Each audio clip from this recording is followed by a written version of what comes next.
Imagine standing in a courtroom, quiet, tense, everyone waiting for justice. But within seconds, everything changes. A woman seeking fairness suddenly becomes the target of anger, and then the victim of an officer's open-handed slap, delivered right in front of the judge, the crowd, and dozens of cameras. People gasp, the room freezes, and for a moment it feels like time stops. The officer towers over her, expecting fear, expecting obedience. But he gets something else. Something no one in that courthouse could have predicted. Because instead of breaking down, she rises. Instead of backing away, she steps forward. And instead of letting the slap silence her, she walks straight toward the judge's bench. What she does next will not only flip the courtroom upside down, but will send shockwaves across the entire country. A woman who came in as a victim will leave as a symbol.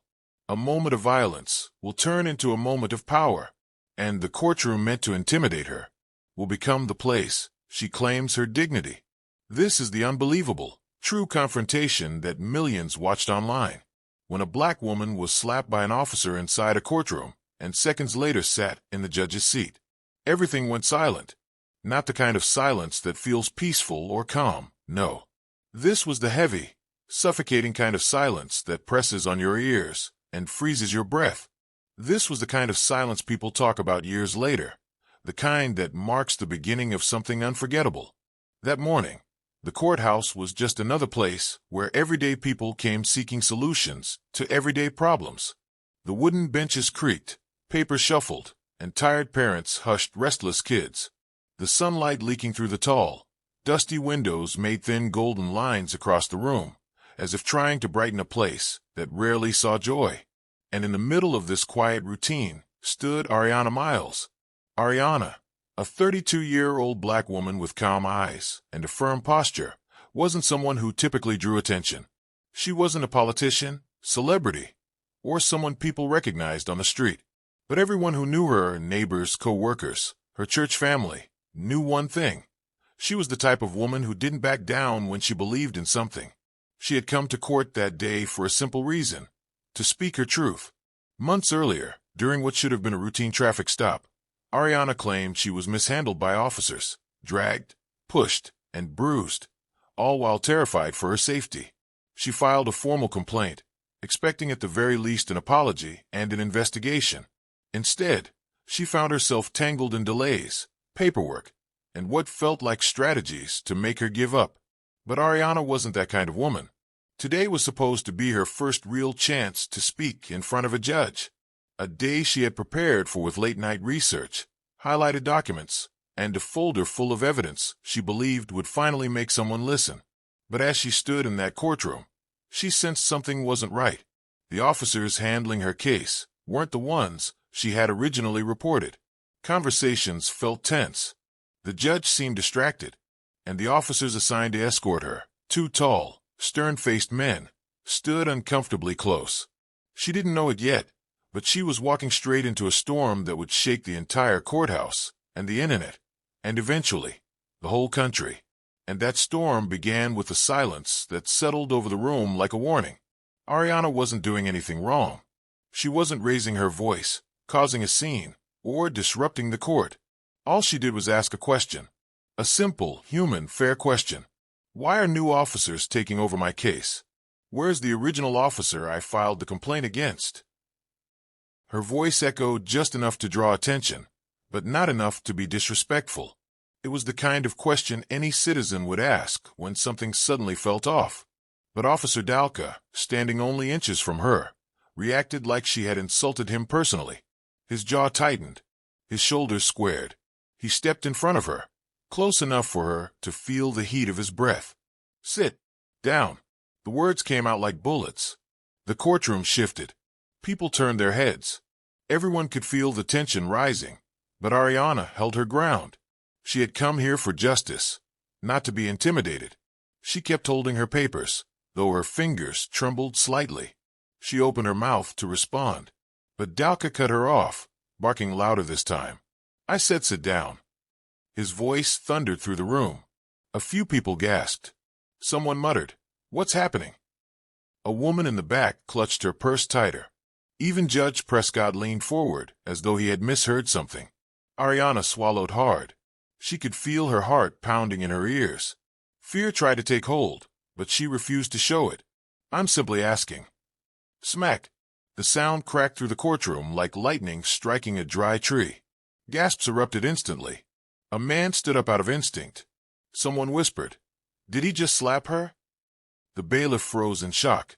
Ariana's head jerked from the force. A burning sting shot across her cheek. Her knees bent slightly, but she didn't fall. She didn't cry. She didn't shout. She didn't even breathe for several seconds. Instead, she slowly lifted her chin and stared Officer Dalka dead in the eyes. Her gaze strong, piercing, unbroken. Dalka faltered. For the first time, uncertainty flashed across his face. And that's when Ariana made a decision, one that would change the entire direction of the day. She took a step forward, not away from Dalka, but toward the judge's bench, and the entire courtroom watched in stunned silence. Every footstep Ariana took echoed like a drumbeat in the courtroom. She didn't rush. She didn't hesitate. She walked with steady, deliberate determination. Judge Harold Prescott, a man known for being strict but fair, leaned forward with wide eyes. He had seen fights break out, tempers flare, and people collapse from panic. But he had never seen anyone react to violence the way Ariana was reacting now. She reached into her bag with calm precision and placed a neatly organized folder onto the judge's bench. "Your Honor," she said, her voice clear, controlled, and strong, "I move to file an emergency complaint regarding officer misconduct that just occurred in your presence." Murmurs swept across the courtroom. "And since justice has clearly been abandoned here," she continued, "someone needs to bring order back into this courtroom." Even the judge didn't know what to say.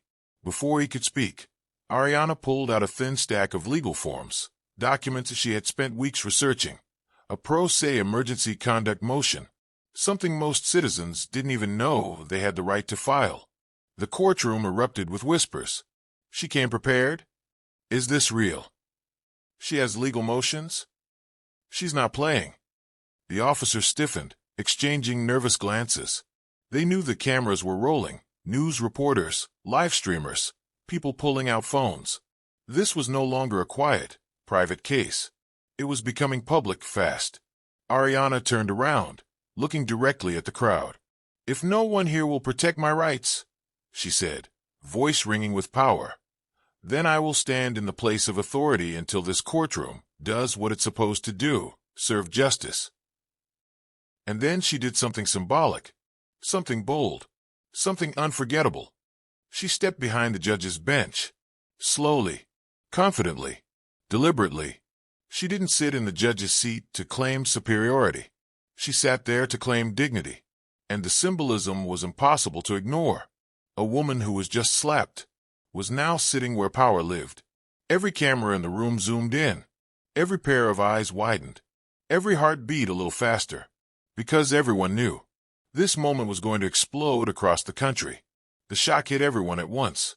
Judge Prescott snapped out of a stunned silence and slammed his hand on the desk. "Order," he boomed. "Order in the court." The bailiff jolted to attention. "Remove those officers from this courtroom immediately," the judge demanded. The bailiff blinked, torn between duty and loyalty. These were fellow officers, but the command of a judge outweighed personal ties. After a tense second, he moved. Officer Dalka erupted instantly. "This is outrageous. She's resisting. She's threatening the court. But for once, no one believed him. The video footage didn't lie. The cameras didn't lie. And everyone had seen the slap. Officer Dalka's partner tried to defend him, stuttering incoherent justifications, but it was no use. The bailiff escorted them both out as Dalka shouted over his shoulder, his voice cracking with anger and fear. When the doors closed behind the officers, the room fell into a thick, emotional silence. Judge Prescott rose from his seat and took a slow breath before speaking. "Ms. Miles," he said gently, "please join me here."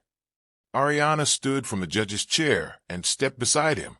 Her hands were trembling now, the adrenaline finally loosening its grip, but she held her head high. The judge addressed the courtroom. I have served on this bench for 28 years, and in all my time, I have never witnessed an officer strike an unarmed civilian inside my courtroom.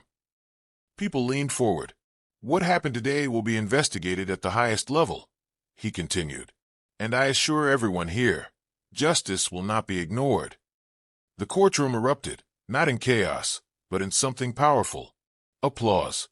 Slow at first, then stronger. A unified, grateful, emotional applause. Not for drama, not for spectacle, but because the people in that room had witnessed something rare.